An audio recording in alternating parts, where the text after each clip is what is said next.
On this episode of Survivor Angels, we're going to Ireland. We're going to talk to an angel talker.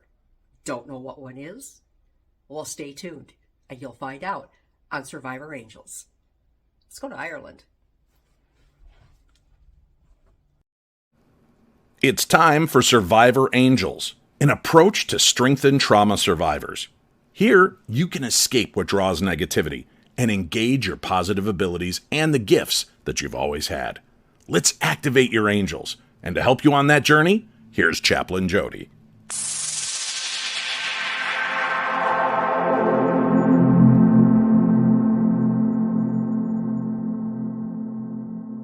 Today I have a very special guest with me from Kilarney, Ireland.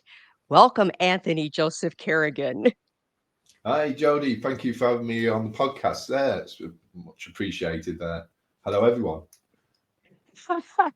You are an angel talker. Can you please explain for those who are listening, what is an angel talker? So, first of all, I suppose it's to do with the paranormal. It goes back to, I suppose, when I had an accident years ago there on a motorbike there. I had a near-death experience, an NDE, as people call it too. And I had a vision of where I used to live in England. Now I'm living in Ireland currently there, but I had a vision of being back in the kitchen in the house where I used to live, and I could hear my grandmother, my nana, calling me there to come back. Now she was in hospital at the time in Ireland, but it was unusual to hear her words talking to me there, and I suppose it was her words because she had a stroke a number of years ago. So she was half in and half out. When she was at hospital as well, she wasn't fully conscious as well. But those words that came through to me, it was like an angelic kind of talk, and it was kind of like, as I would refer as well as spirit guides. I call these angels as well, like spirit guides, which are used in the paranormal. And we call upon these spirit guides when we're doing investigations, but prior to investigations we call upon them as well. So going back to where my nan was, it got me inquisitive about the paranormal. I had a rugby career, and as soon as I hit my early 30s I thought of giving up my rugby career and concentrating on the paranormal full time. So that's when it came into spirit guides. I had the NDE, the near-death experience, and I suppose I was more in tune to what was going on. Now in the paranormal field, I set up a team called Ghost Era, and we've been around since 2009. And in the first few years, we're doing all the technical side and all that. But then we started venturing into trying to make better ways of communication. And we do use the talking board, which is the Ouija board, and we do use it prior to investigations a few weeks beforehand. But this is where we connect in with our spirit guides and ask them for information about the location we have ahead of us, and ask them for them to connect with whatever spirits they are, whether it's time or distance, trying to connect with them and see what questions we can ask or what kind of instruments we can use to try and get the scientific process of getting evidence. In the last few years, we've been going into a knocking kind of magic, which is, yourself there, the angel Enoch there, and trying to use the alphabet to try and communicate or cross over, or try and experiment to see if we can get communication with the other world, the angels, instead of possibly is common in the paranormal community is that there's a lot of demons around. We're trying to communicate. Why can't we communicate with angels instead? No. Interesting I stuff. know. Just that little bit that you said right there. Now I have so many questions. So I know. I'm and sorry. my I've opened up a lot there. no, that's great. That's great because it gives us lots to talk about. Yeah. So I just kind of sort this out so we stay in some sort of kind of order. So let me go to this point first. You mentioned the spirit guides and angels sort of being one in the same. And I think to a certain point that's true, and a lot of people feel the same way. Mm. I see the angels a little bit different, and Mm. maybe that's because I'm an ordained pastor, and Sure. so I've kinda stuck with that Mm. traditional spiritual background, even though I am way more open to so many new things from what I used to be. I see the angel piece more as the angels were never human, where the spirit guides probably were. Mm. How does that sit with you? Yeah, like that way, we're still trying to. I agree with you as well there, John. I don't know, to be honest. There, it is a higher rank or higher power there that more associated with the ethical, like the other dimension, more than what our spirit guides or people that have lived past on this earth. Yeah, I'm still open to it and still trying to. I'm always learning. I'm trying to find out more, like to see if that is the case. I suppose myself there, what is an angel? I myself there, like I suppose it's all to do with living in this planet, this domain, or used to be people living on this plane. And I suppose whether they live on another plane, I suppose it's just two different planes, and we're trying to connect in with that. But I suppose it's hard to define the difference between a spirit guide and an angel or a demon as well. It depends what people's views are, and I suppose religious beliefs or faiths are. But we try to use it as an advantage and trying to see what ways we can communicate with spirit guides or angels to see if we can get evidence in the science field as well. If any bit of that helps towards the science field there, I hope it does. Right. Have you ever seen an angel? I mean, people see them Uh, in all different kinds of ways. Have you hmm. actually seen the hint of an angel being in your presence? Seen. I suppose it's hard to know. Probably, I don't know what an angel is. I suppose it's going back to what popular culture is. Or religious values are. It's supposed similar to what a ghost is. Is a ghost is something that is it to do with Charles Dickens and Shakespeare, how they portrayed a ghost, a luminous figure, or is a ghost something like we see in our dreams, in our near-death experiences? Is that what a ghost is? What we envisage through our psychology there, our psyche. So people want it on instruments. People feel it in psychology there, like psychologically side. So I don't know what a ghost is at the moment. I don't know I don't know what angel is at the moment there. So I haven't seen one, personally myself that I know of. And of course, there's so much new age stuff, if you will, written out there Mm, about, well, this is what a spirit is, and this is what an angel is, and this is what they look like. mm, But I think there again, if anybody was ever to figure it out, concretely, that mm. it would look different for everybody. Don't you think? True, I do. Yeah, there's like that sort of confusion as well between, like you say, people say like elementals and fairies. There's trying to that kind of justification is trying to what's an elemental compared to a fairy. There, I was doing that recently, looking at it there, and I think the only thing that fairies are more frequent than elementals is because fairies are more believed. So that in our psyche, there whatever, if we all believe in it, it's going to appear or suggest to appear.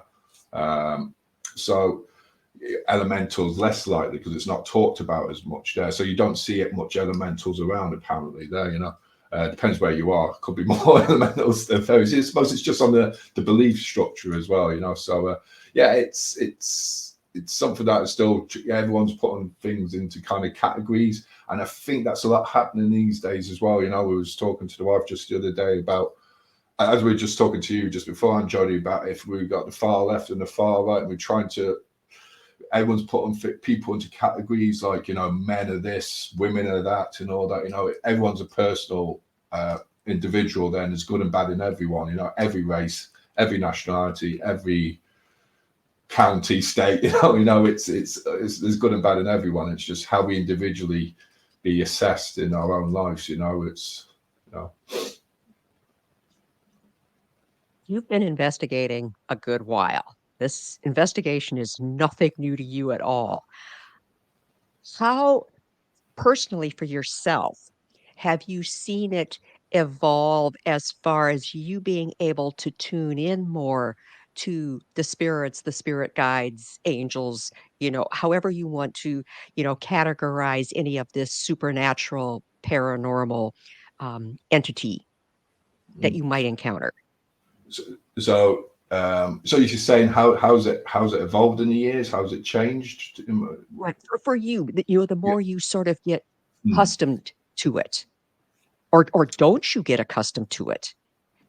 Yeah, that's the two good things there. We're in an investigation. Like my partner, my wife Jennifer, like she comes on the investigations with me there, and she helps me running the investigations and helps me out on various stuff like setting up equipment. I do the baseline tests then at the location, or running around the place taking photographs. She does that as well, and there's other team members that do that. On a recent investigation, I wasn't able to do that there because we were down to only a couple of us investigating. We had a few new members, so I was left doing all the work, which meant that I couldn't relax and tune in.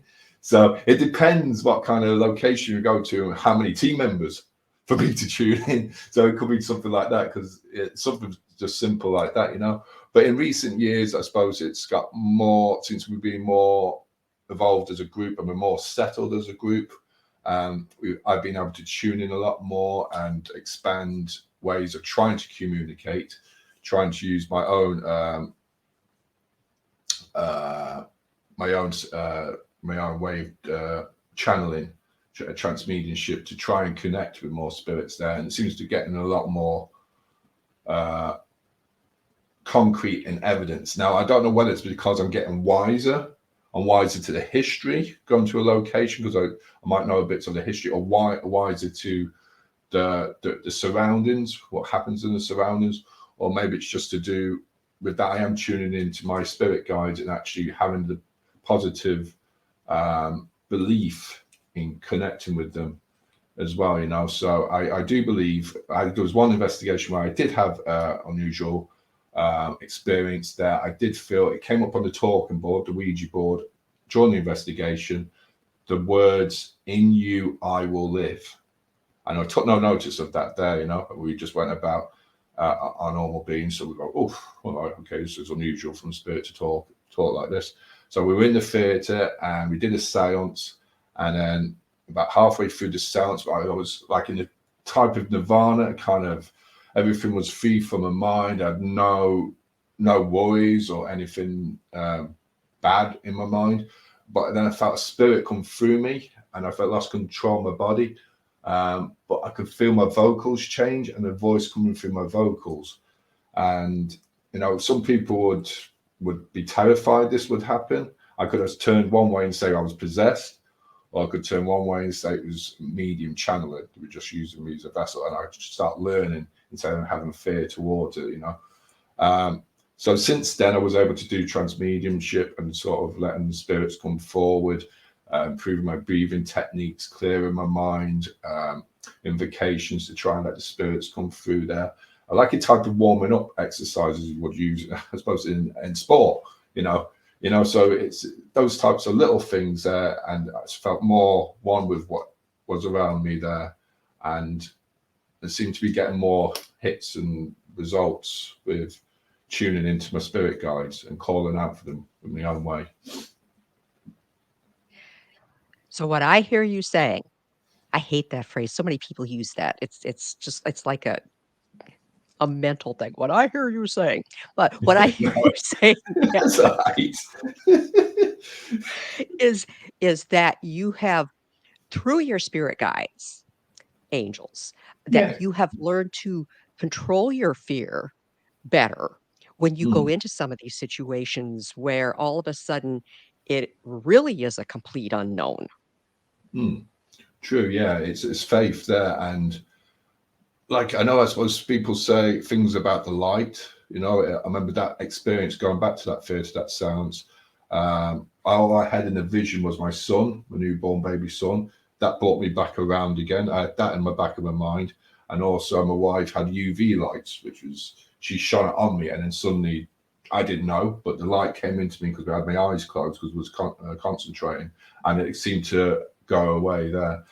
Now it's interesting, like as you mentioned, the white light there and speed, and that's how we measure distance in light, as in light years and all that, So whether, like we're exploring, whether light speeds up how a spirit goes away from us, as in when we send a spirit to the light, or how darkness, how they come in more because it slows down the more present spirit. So it's an interesting kind of thing. It's just unusual, but yeah, it felt unusual at the time, but I didn't have the fear. I felt, right, we'll stop it, but I'll try and train myself in towards it there, and it's worked out perfectly with respect to whatever's around me there.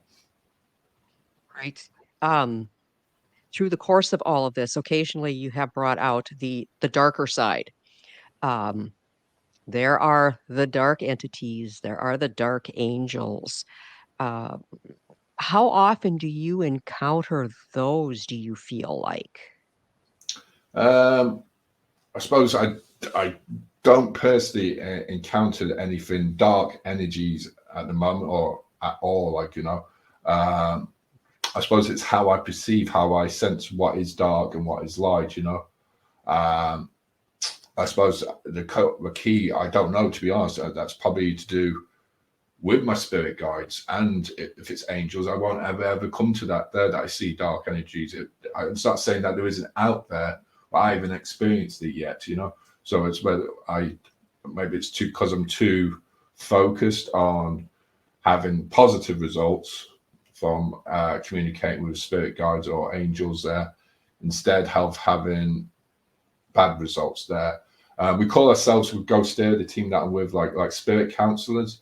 So we do, like, there might be spirits that have lived on our plane that have been not necessarily demons there, but have lived on our plane that may have caused some tragedy to occur, like they've created murder or they've hurt people there, but we try and see what was in their psyche, the reason why they did it. We try and see if there's any way of trying to solve it. We're not quick to judge. We're trying to get the history first part. Why did people do this thing? Why was it there? And I suppose coming to demons and all that, I haven't come across that now at the moment. Now I've been involved in an exorcism in the past, and I think, yeah. So this was when we first started there, and I think the simple thing with the exorcism was just to talk to the owners. They weren't revealing too much of what they were doing. And it came down at the end of the day that the spirits that were there, who we were trying to vanquish, try to put away, were actually normal spirits. And it wasn't working, the exorcism. For some reason, we felt it was not working. The spirits are still there. But it was to do with the owners there. They were too intoxicated with drink and drugs that they didn't tell us this, but they were seeing stuff and they were more in tune to seeing that stuff there.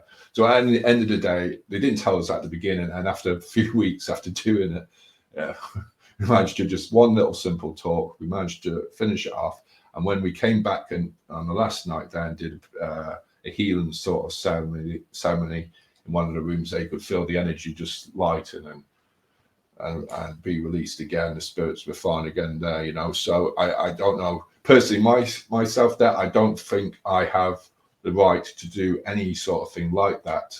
And that was the first and last exorcism done, and I won't be doing any of that in the future there. I'm not there to judge anyone there, So it's interesting. It's an interesting thing. Very interesting. Yeah, and I think maybe that the fact that you haven't really experienced maybe anything dark could possibly be because I think it sounds like you have a whole lot of angel positive spirit protection, running with Yeah, you true. when you're on the investigations. Yeah. So it's not to say that there is out there, and people do experience it when you're looking back at stuff there, So I'm not saying if there's going to be angels, there's bound to be demons as well, you know. There's going to be good people that lived on this plane, and there's going to be bad people that lived on this plane, you know. And it's probably just because the focus for myself at the moment with what I'm doing and my spirit guides, the trust in them, you know, that spirit guides cross angels there. That's why I don't experience it there, you know. And if I did anyway, God forbid them there, because my life is chaotic. If they start following me or being attracted to me or following me home, good luck to them, you know. You know. You know? Well, even though we're recording this podcast and people will Yeah, listen to it after the fact and everything, yeah. Ghost Air and you have a really important event coming up, the Day of the Unexplained. Can you tell our listeners about that? When I heard about that, it's like, okay, I wish this was happening in the States because I would love to go to this. Yeah, so it's called the Day of the Unexplained. So it's not to do with Ghost Air or any teams. It's for the whole of Ireland and for nationwide and worldwide. There's a group coming from America as well, but it's to do with just focusing on the paranormal, 14 ufology there, dark tourism. So it's a 1-day event. It's happening in New Ross, County Wexford in Ireland. And we have some great speakers, 8 speakers in all. We have Dr. Kieran O'Keefe, who's on Most Haunted. People know him probably in America there as well. He's also recently been in the Battersea Poltergeist Theatre kind of play. He's also on BBC Radio with the show Uncanny. Also, Steve Parsons as well. He was in Most Haunted as well. He's coming to talk about equipment. He's a member of the Ghost Club and the Society of Psycho Research. So he's also coming. We also have Dr. Eamon Ansber, who's been working on UFOs, UAPs there as well. So he's coming along and he's got an interesting topic. And this is about, like, he's been researching on UFOs for a good number of decades now. And he's come to sort of a little bit of hint of what he's talking about is the UAPs that are happening around the world, and they're appearing at different times, and he was able to calculate these times when these events of these UAPs being spotted, and he believes that there is a higher power or another entity that has been around before us that's up in the skies there, you know. So this is sort of similar to what I in my own thoughts there, you know, is that if there is something that we can't perceive in our own senses at the moment, but they're very close by, you know, not that far away there. I wouldn't be surprised that, you know, just a few kilometers up above us there, you know, that they come and touch base with us there or connect in there. But we also have Eleanor B. Scott there, and she's from Ireland there. She'll be talking about the occult. She's trained in Roman various languages. And we also have Ashley Dartwood, medium, also Warren Coates, who runs one of the oldest paranormal teams in Ireland, NIPRA. And also we have Gillian O'Brien, who has worked at Kilmaine and Jones, Spike Island there. She's into dark tourism, so she'll be talking about the suffering in Ireland and why people are attracted to it. And we also have Dr. Carl Cooper, who's been on Paranormal Capture, the TV series as well. So he'd be talking about after-death communication experiences there. So that would be interesting there. I think I've got everyone there. I hope I've got everyone there. But yeah, that's running on the 18th of February there. And if you know, people are watching this there, which I will share on this page there, the Ghost Area page, then people are more than welcome to come. How many years have you been doing the Day of the Unexplained? Because this isn't your first year, is it? This is the first year, yeah. So I know America there, they have a good number of conventions there, but in the paranormal field, the last probably, there's been a few things that have been happening in Ireland in recent years, like conventions, but nobody, Steve Parsons himself, one of the speakers, did a talk, Ghostology, there in Wexford. That was about 6 years ago there. But in Ireland, probably about 12, 13 years ago was the last big paranormal convention there. We had a list of good number of speakers there. So it's been a long time not happened in Ireland, you know. So it's due one, and hopefully another one in the future. We probably hope to plan for another one in another 3 years' time there, but we'll have to see.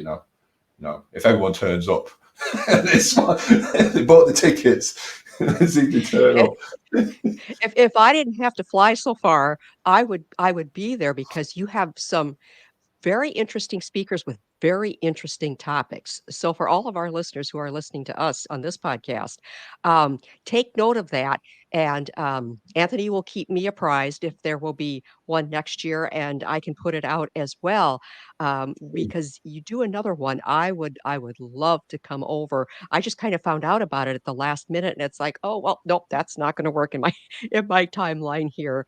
But yes, that it sounds like you It'd are be great. It'd be doing great to have you as a very speaker as well, there, Jodi. I know it's a bit too late there, but in the future, it'd be great to have your experiences as well. And share your thoughts and all that. It'd be great to have you on that as well on I the panel of I would be speakers. honored to come. I love the Irish people. I believe there are Celtic angels, and I'm going to do another show on Celtic angels here very soon. I did sort of an introduction to it, a part one, after we got back from Ireland, and so I have another one coming up because my I have no Irish in me. My husband is part Irish, but I don't know. My heart's in Ireland. You do. There's a lot of better. Come St. Patrick's Day, everyone's Irish there. But if you love this country, there is, and I love America as well. Everyone has a bit of American in them as well. So it's great. It's as it is. Like the world is. It's a wonderful world if we learn just to cope with whatever differences we have there and try and reason with everyone there. It'd be amazing. Amen to that. Well, this has been a great conversation, Anthony, and I know that we will talk again. And if something comes up, just let me know, and we'll get it going here. We'll connect, and we'll get it on a podcast. But I wish you all the best with the Day of the Unexplained, and with all of your investigations and everything. And give my love to Ireland. Go, Margaret, and thank you, Jodi. There, and as see you again, and hope to have you on my show as well there in the future. I'm taking a year out this year, but next year I'll be doing the shows again as well. I'd love to have you on as well, Jodi. Thank you, everyone. I would love to do that. Thanks, Anthony. Bye now. Bye, everyone. Bye, Jodi. Thanks again for joining Chaplain Jodi on Survivor Angels. For more information, go to chaplainjodi.me. That's chaplainjodi.me. And on Facebook at Survivor Angels Chaplain Jodi. Sound effects for the show created by Andre Opate and provided by Pixbay.